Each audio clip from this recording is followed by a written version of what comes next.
and welcome to First Local Afternoon Edition for this Thursday, October the 15th. Thank you very much for joining us. I'd like to thank KC Securities for your sponsorship. We are waiting for Doug Ford's press conference. It's coming today from Queen's Park. He'll be joined by Christine Elliott, who's the Deputy Premier and Minister of Health, as well as Peter Bethenfavi, who is the President of the Treasury Board. But before we go over to Doug Ford's press conference, we're going to go over to Weather Daniel. What's going on, buddy?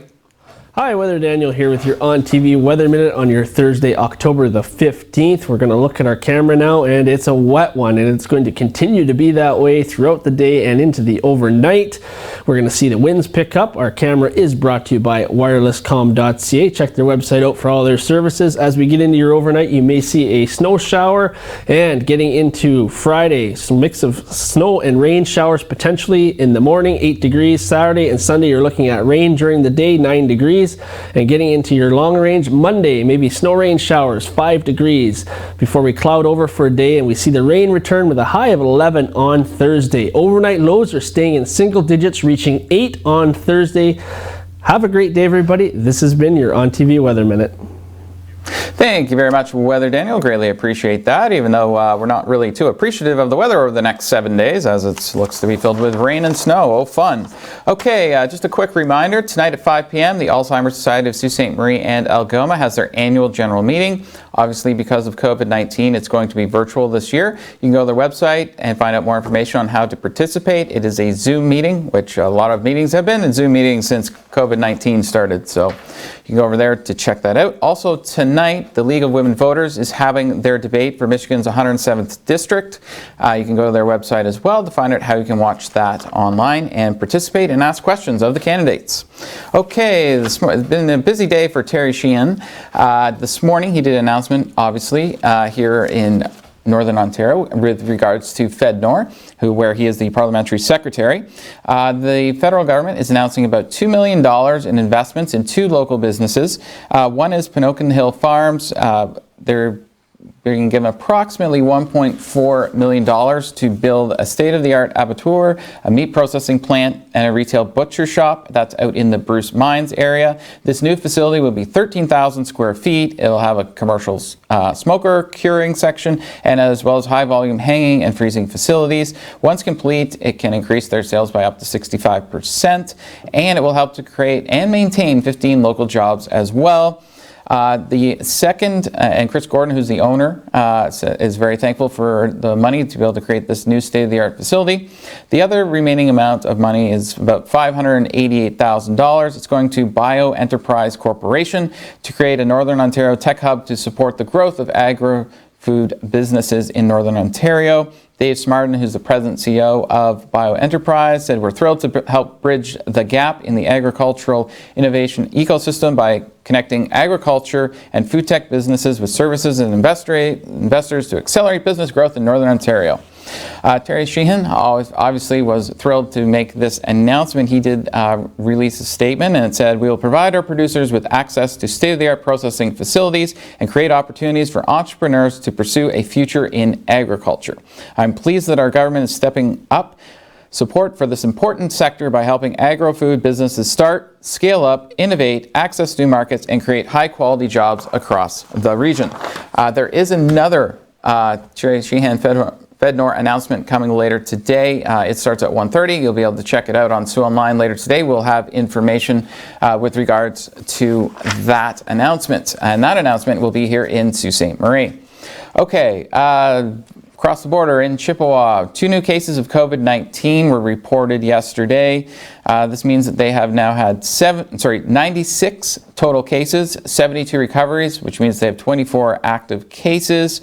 And they had 1 new recovery yesterday as well. And their death count remains at 0 in the Chippewa County. Here on the Ontario side, we got our Ontario numbers for today as well.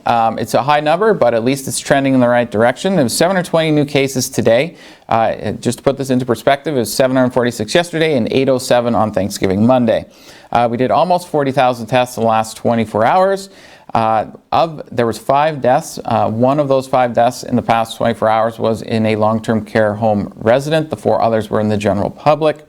There's now 253 people in hospital across the province with COVID-19 symptoms. That's up from 231 the day before. And of those, 62 are in the intensive care unit and 31 are breathing with the help of a ventilator. Okay, third annual Pumpkin Rescue. Yes, you heard that correctly, Pumpkin Rescue. Every year we grow over 1 billion pumpkins in North America. About half of those pumpkins are for decorative purposes only. So they are used as people, just put them out on their patio and you see them as you walk by. Others, people make them into jack-o'-lanterns and open them up and cut them up. This pumpkin rescue is for the pumpkins that have not been cut. This is for pumpkins that are still whole. They can be used to make food. So United Way's Harvest Algoma Food Resource Center is launching their third annual Great Pumpkin Rescue. It starts on November the 2nd and goes to November the 6th. Harvest Algoma will be accepting whole and intact pumpkins at the Food Resource Center in marked bins outside the building. Now, like I said before, they don't want the jack-o'-lanterns. They cannot accept any pumpkins that have been cut open. They can only accept pumpkins that are still intact from the way they are when you pick them up at the grocery store or at a local farm. For those of you that have cut your pumpkins, like you made a jack-o'-lantern, for example, and decorated them, there's going to be a bin at GFL located at the Cambrian Mall. So look for the GFL bin at the Cambrian Mall, and it will be open from 8:30 on Monday, November the 2nd to Friday, November the 6th at 4:30 when the bin will be removed. You can deposit your pumpkins there. So if you have a pumpkin you want to donate, please donate that to Harvest Algoma. If you've cut it open, you can either put it in your normal garbage or in the GFL bin. Hunting tourism is down this year, obviously, because we don't have the Americans coming up here for the hunting season. You can check it out at Sioux Online. We have a story about that. Just a quick brief thing here. The Executive Director of Nature and Outdoor Tourism says that there's about a 75% drop in hunting this year at our hunting lodges. That's obviously a huge impact. And just to give you an idea of the numbers, back in 2014, which was last year, they have statistics, approximately 36 million was spent at hunting lodges and about 400 million was spent at fishing lodges. Now we need to take a short break and we'll be back right after this.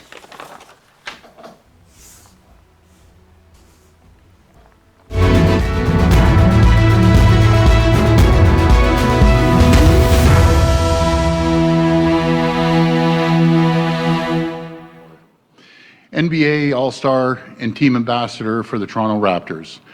Jamal is an absolute champion and a Canadian legend. Jamal, thank you for coming down to Queen's Park today. Folks, we're here today to deliver a very important message. We all have a part to play in the fight against COVID-19.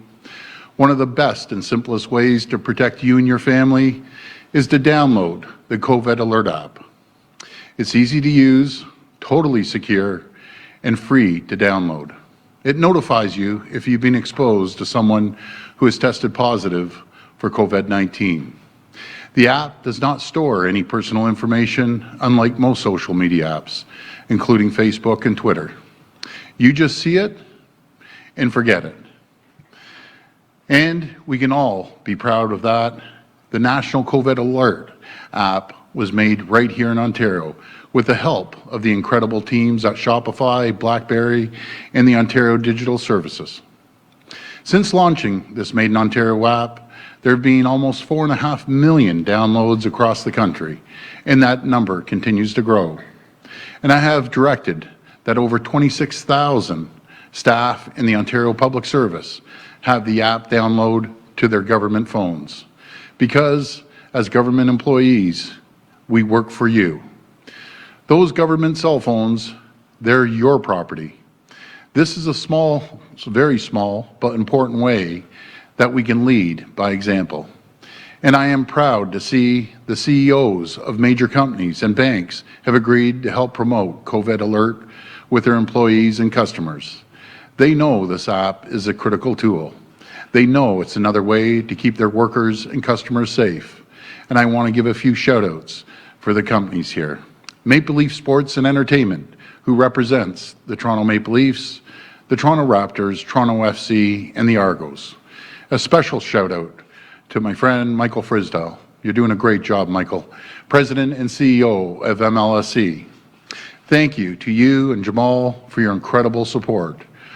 I also want to recognize the Bank of Montreal, Bell Canada, Bruce Power, Canada Life, CIBC Manulife, Enbridge, Postmedia, Royal Bank, Scotiabank, Sun Life, TD Bank, Torstar, and Globe and Mail. I'd also like to thank several outstanding organizations for their support in promoting the app. The Ontario Chamber of Commerce, Restaurants Canada, Residential Construction Council of Ontario, the Canadian Armed Forces, the Ontario Energy Board, Ontario Pension Board, Ontario Pension Trust, Ontario Power Generation, the City of Toronto, and the City of Ottawa. Thank you to these incredible companies and organizations. And for everyone I may have missed, thank you for doing your part. I also want to send a message to all of the other CEOs and business owners out there. Please join the fight. Spread the word to your employees and customers and ask them to download the COVID Alert app. Businesses can go to ontario.ca/COVID Alert to find all the information they need. That's ontario.ca/COVID Alert. And I encourage everyone else to go to the App Store on their smartphones and download COVID Alert today. It's easy and it's free. Together, we can make a difference. Thank you, and God bless the people of Ontario. Now I'll hand it over to Minister Bethlenfalvy.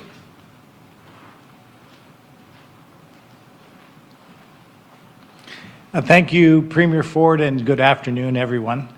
Last week, I spoke to the CEOs of Ontario's largest banks, insurance companies, media companies, broadcasters, and so forth. And I asked organizations like Maple Leaf Sports and Entertainment what they could do to promote the app to their employees and customers. The response was instantaneous. The private sector stepped up and began throwing the resources at the challenge. And I'm proud to join the Premier and Jamal today, proud of the work we have done in the fight against this pandemic. I'm very proud of the efforts of countless Ontario businesses, organizations, and everyday people who have stepped up to promote the COVID Alert app. And they've done their part to help all of us stay safe. As the Premier just mentioned, almost 4.5 million Canadians have downloaded the COVID Alert Exposure Notification app as of October 13th. That amounts to 16% of the population in provinces where the app is available. And today, I'm very pleased that Nova Scotia has joined Prince Edward Island, Ontario, Quebec, New Brunswick, Newfoundland and Labrador, Manitoba, and Saskatchewan, enabling the COVID Alert app, helping to protect their people and their communities.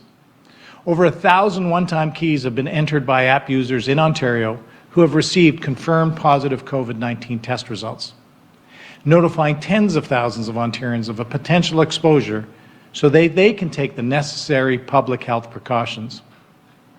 Now, while we've made great progress, we know we can't stop there. I want you to know we're leading by example. Just before Thanksgiving weekend, we began, as the Premier mentioned, deploying COVID Alert to all compatible government-issued mobile phones. Folks, that's about 26,000 of them to make it easier for Ontario public servants to use the app if they choose to do so. Using the app is completely voluntary for Ontario Public Service employees, and they can still choose whether to activate and begin using it. Because as Premier Ford often says, we all need to pull together in the same direction. And now, as we face a second wave of the COVID-19 pandemic, this has never been more important. Comme le dit souvent que nous faisons face à la deuxième vague de la pandémie de COVID-19. We've learned that investing in digital technology and government modernization will be a vital part of both our ongoing response to the pandemic and future challenges. And that's something I look forward to sharing more details on in the coming weeks. Nous avons appris que les investissements dans la technologie numérique et les modernisations du gouvernement seront un élément crucial de notre lutte contre la pandémie et seront essentiels pour relever les défis de demain. Et j'aurai le plaisir de donner plus de détails à ce sujet dans les semaines à venir. Simply put, we can't be an offline government in an online world. Thank you. And now I'd like to invite Jamal Magloire to the podium. Jamal.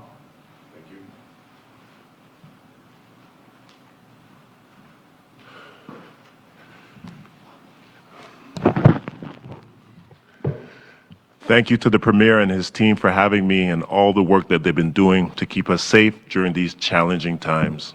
Remind everyone, especially young people, to take proper precautions during this pandemic. Do the following 3 things to keep everybody safe. Wear a mask, social distance, and download the COVID app. I'd like to thank you guys, make sure that you're safe, and hopefully that we can get together under better circumstances one day. Thank you. Well, thanks, Jamal. I've never had anyone lean over, but that's good. That's good. I couldn't stop laughing behind me. But anyways, thank you, Jamal. What an all-star Jamal is, and MLSE. Thank you so much, and we'll be ready to take questions now. Okay, we'll go to the phone line for questions. First question, please. First question comes from Haley Cooper at News Talk 1010. Please go ahead. Hi, Haley. Thank you. Hi, Premier. We've heard that the first shipment of rapid tests are reportedly being delivered to Canada this week. So do you know yet how many tests Ontario will get and how they'll be distributed? Will they go to long-term care homes first? Well, we'll set the priority for long-term care, frontline healthcare workers. I always find it amazing, some of the questions that I get from you folks. I ask the exact same questions. I asked the question this morning, when are they getting here? Tell me how many, so on and so forth. So I should have that answer either later today. I will pass it over to the Minister of Health. Thank you.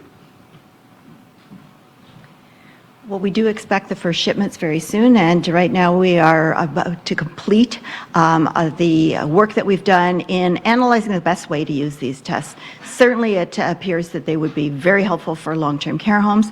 Also in some parts of Northern Ontario, where the distances in shipping the swabs to the labs may take longer than some people would like. So we're looking at the best possible use of them, because we know that they're going to be shipping the swabs to the labs may take longer than some people would like. So we're looking at the best possible use of them, because we know that they're going to be really helpful for us in adding to the resources that we need in order to fight the second wave of COVID-19. Follow-up?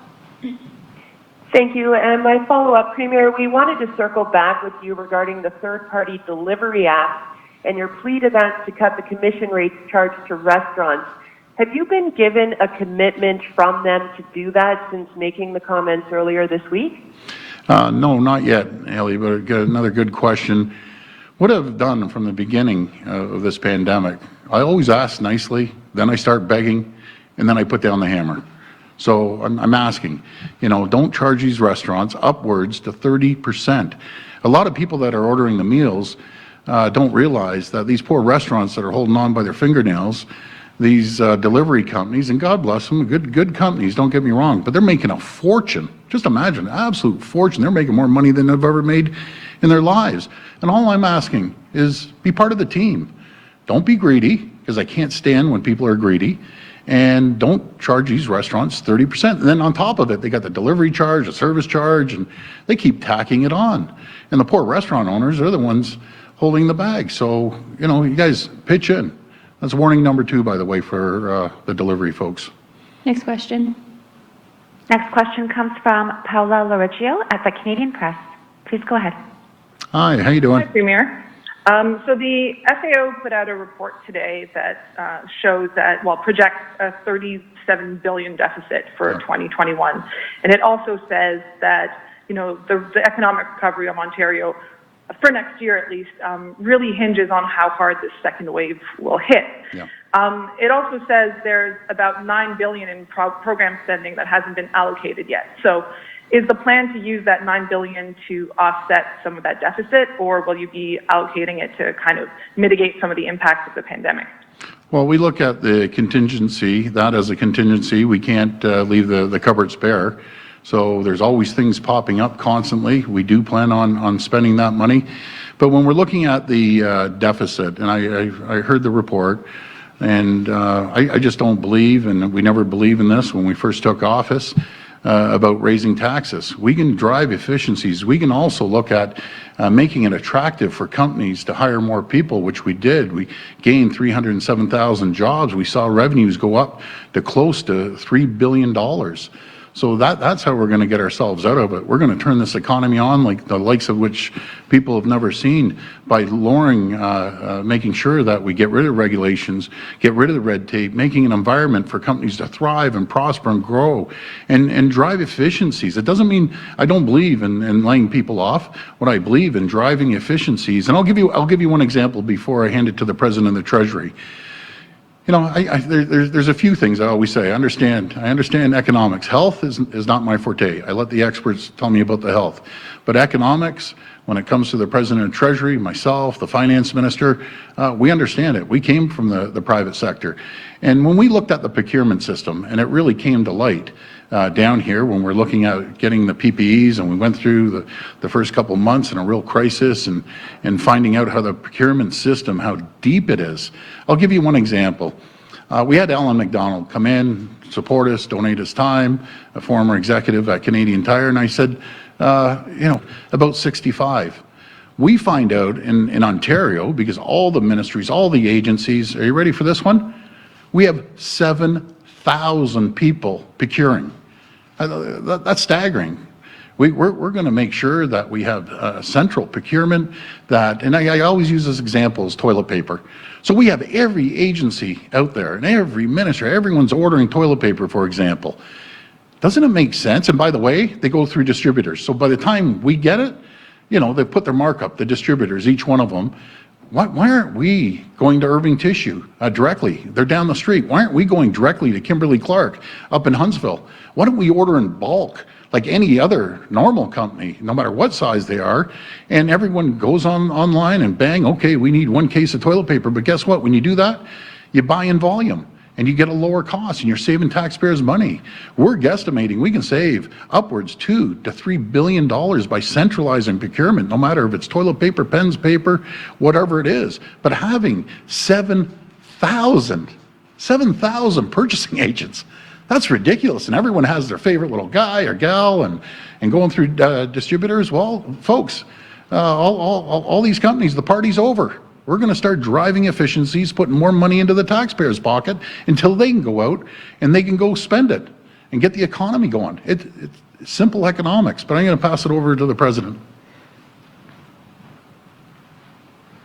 Well, thank you, Premier. Before I answer that question, I do want to say that the Premier and the Deputy Premier are here every day talking to Ontarians, talking to the media, because they want to keep Ontario safe. They want to keep Ontario healthy, and the better we do there, of course, the better our economy will do. So they go hand in hand. My job is to make sure that they have the firepower, and let me tell you, the firepower is there. So when you ask, we still have some money left. We have 5.5 months left in our fiscal year. We're going to use that money because we are going to spare no expense. We are going to spare no expense to make sure the people of Ontario, the families of Ontario, the businesses of Ontario are kept safe, because that's our #1 priority. Follow-up?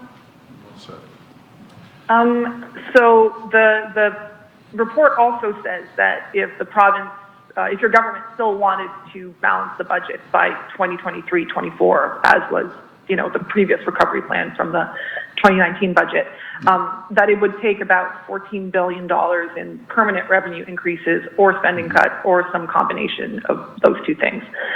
First of all, is that still the plan? No. To balance by 2023-2024? No.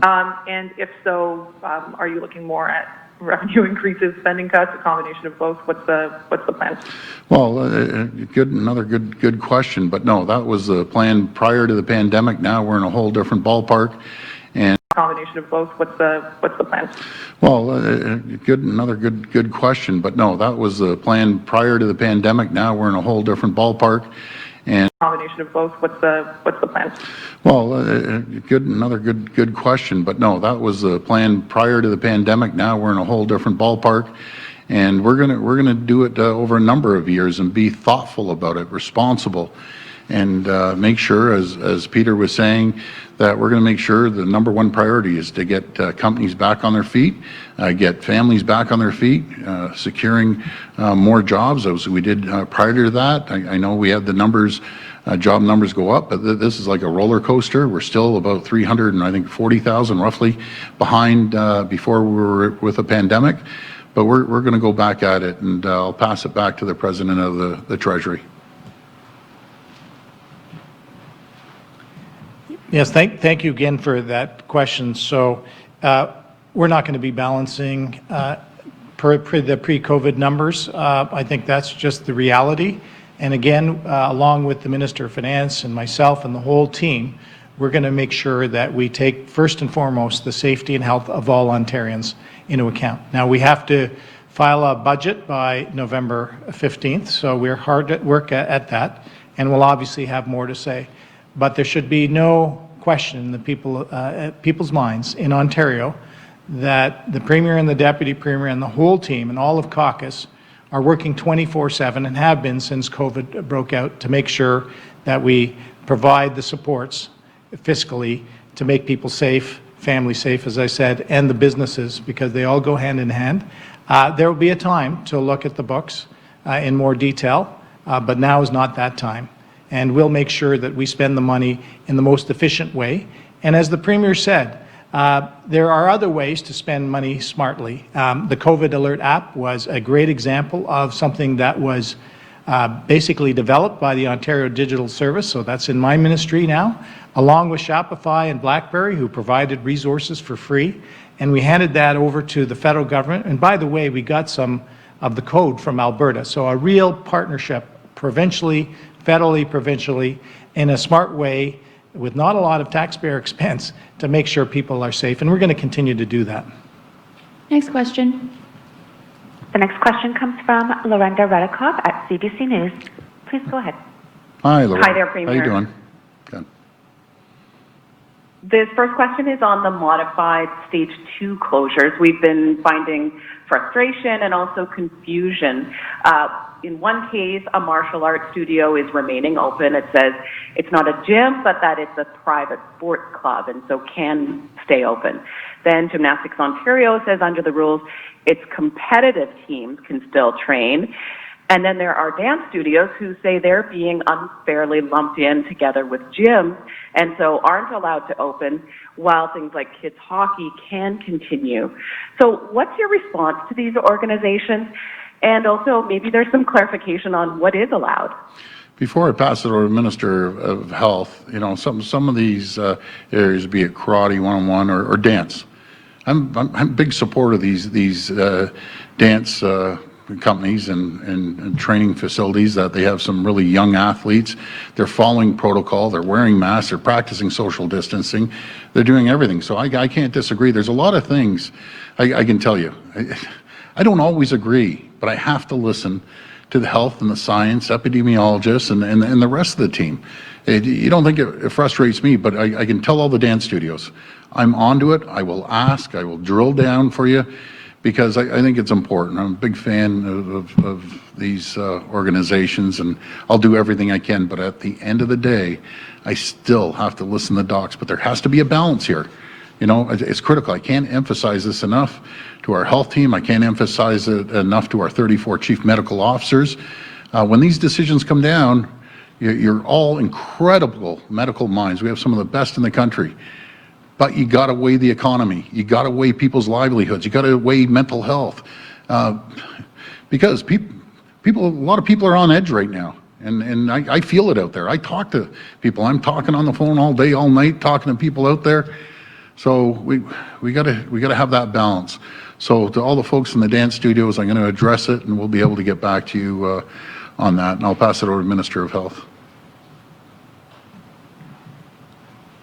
Well, having to move Peel, Ottawa, and Toronto into a modified stage 2 level was a very, very difficult decision, because, as the Premier indicated, we know how difficult this is for many business owners, for many families to have to deal with this. But we do have to listen to what the Chief Medical Officer of Health, the Health Measures Table, all of the advisors, and it's not just a few people. There are many people involved in giving us this advice. We have to make decisions based on scientific and clinical evidence, which we did do. Now, from time to time, there may be some areas where there is further clarification that's necessary. The Premier indicated that he's looking into the dance studio issue, but for anyone else that has any concerns about whether their enterprise is caught up in these restrictions, they are always available to speak to their medical officer of health in their area, or to certainly direct it to the Ministry of Health, and we're happy to give them further information and help in that respect. Follow-up? Thanks so much for that. And this one is from my colleagues in Ottawa. What do you see that's happening in that city that we have such a higher rate of infection than here in Toronto? And do you believe that the number of people getting tested could be playing a role there? Yeah, I'll pass it back to the Minister of Health. But again, as I mentioned yesterday, 70 to 100,000 people, and that's higher than Toronto. I think Toronto was 57. So that's concerning when you're the highest in the entire province. So I'll pass it over to the Minister of Health. There are a number of different issues that relate to the increase in the Ottawa area. For some of them, it's related to bars, restaurants, and so on. For others, it may be gyms. For others, it may just be sociable activities, children's birthday parties, and so on, which are asking people, please do not have anything larger than 10 people inside, 25 people outside. But really, if you can, just get together with your own household, because we are very concerned about the transmission in the Ottawa area. We're seeing it move into some of our long-term care homes. We're also seeing it increasing hospitalizations as well. And that has a direct effect on people's lives and in ways that people might not realize.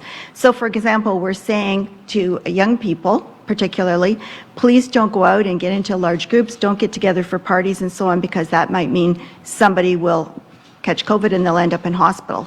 But what that also means is if, for example, if you're a young person and your mother has to go into hospital because she has breast cancer and she has to have a cancer surgery, that might mean that that hospital might be too crowded and your mother's surgery might get canceled. So this has a real impact on everyone's lives. So it's for that reason we really ask everybody to please continue to follow the public health measures. Next question. The next question comes from Melissa Candelaria at Your TV Halton. Please go ahead. Hi, Melissa. Hi, Premier. How are you? I'm doing okay. I guess my question is regarding just back to the stage 2 process. There's been a lot of regional crossover, people who have been coming to our region in Halton from the hotspot areas like Peel to go to our local gyms or restaurants. Yeah. And what have you. So I guess my question is really how effective is closing or diverting certain areas, hotspots, back to stage 2 when these people from these areas are coming into smaller regions and those that don't have a high report of COVID-19 cases? Yeah, I've heard the same thing, and large fitness places as well, that they're traveling from the hot spots into other regions to go work out. And folks, I just got to ask you, try to work out at home. The big fitness clubs are saying they don't want you to come there, and I understand. So if you can, try to work out at home, and I'll pass it to the Minister of Health. And talking about working out, we got to, guys, throw me a question for Jamal. He's itching back there. I can tell he has a bright future, not only bringing us another championship, I think he has a bright future in politics.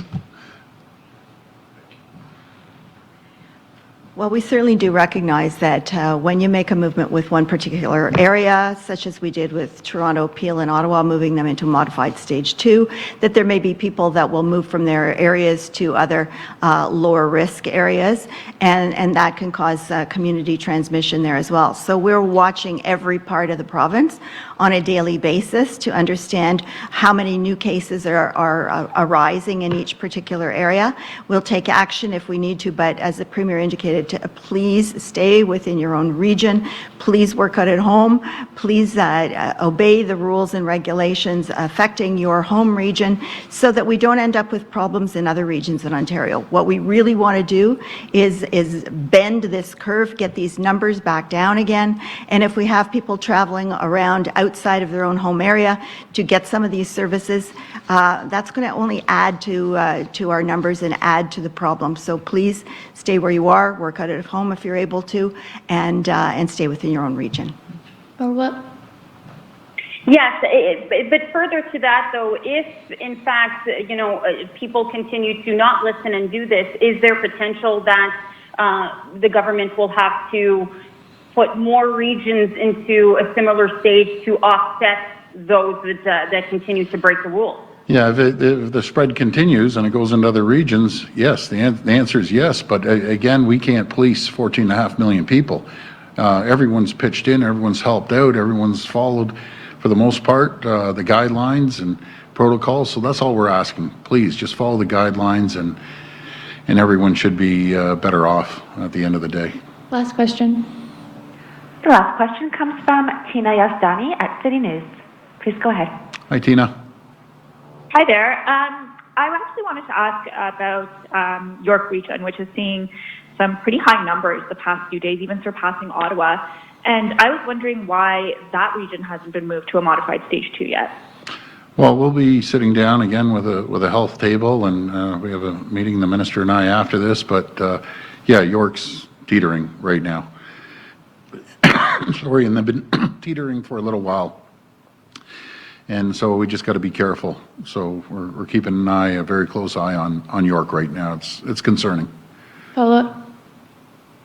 And this probably is for the health minister. I'm wondering why our testing numbers are down again this week. We were hovering between 40 and 50,000 just last week, and now we're back down to 30 to 40,000. And what is the next step to try and hit that 50,000 a day target?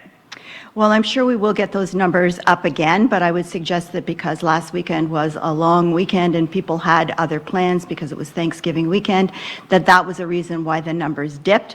But I'm sure that the numbers will be back up close to 50,000 again within the very next few days. Thank you. Thank you, everyone. Thank you. And thank you.